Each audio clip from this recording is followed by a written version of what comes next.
সবকিছু ঠিক থাকলে আগামী বছরের ফেব্রুয়ারিতে অনুষ্ঠিত হবে বহুল কাঙ্ক্ষিত ত্রয়োদশ জাতীয় সংসদ নির্বাচন। এরই মধ্যে দলগুলো তাদের সম্ভাব্য প্রার্থীদের তালিকা প্রকাশ করতে শুরু করেছে।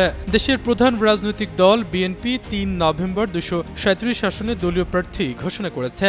বাকি ৬৩ আসন বাদ রাখা হয়েছে শরিক দলের জন্য। যদিও বিএনপির একটি সূত্র বলছে বাদ রাখা বেশ কয়েকটি আসনে দলীয় প্রার্থী দেওয়ার সম্ভাবনা রয়েছে।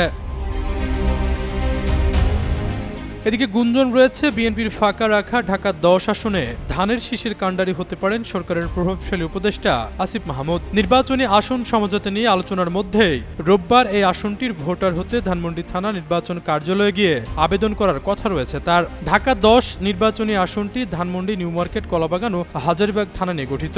বিএনপি এই আসনে এখনও প্রার্থী ঘোষণা করেনি, তবে জামায়াত ইসলামী এই আসনে প্রার্থী ঘোষণা করেছে। জামায়াতের প্রার্থী সুপ্রিম কোর্টের আইনজীবী জসিমউদ্দিন সরকার।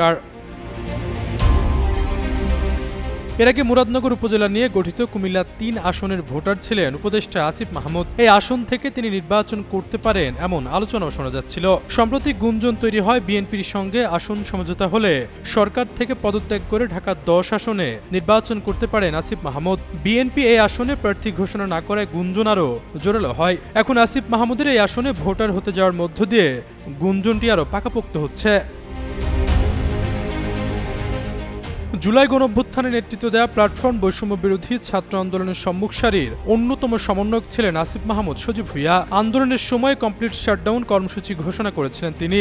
অভ্যুত্থানের সবশেষ কর্মসূচি ৬ আগস্টের পরিবর্তে ৫ আগস্টে আনার বিষয়টি তিনি ফেসবুকে পোস্ট করেছিলেন। সব মিলিয়ে জুলাই অভ্যুত্থানের অন্যতম নেতা হিসাবে ব্যাপক আলোচিত হন আসিফ মাহমুদ। অভ্যুত্থানের শেখ হাসিনা সরকারের পতনের পর গত বছরের ৮ আগস্ট গঠিত অন্তর্বর্তী সরকারের উপদেষ্টা পরিষদে স্থান পান কুমিল্লার ছেলে আসিফ মাহমুদ সজীব ভুঁইয়া।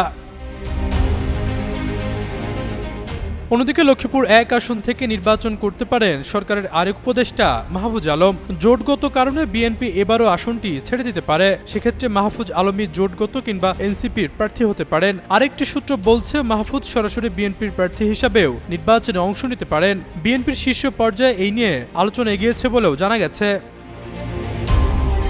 আশরাফুল ইসলাম, যুগান্তর নিউজ।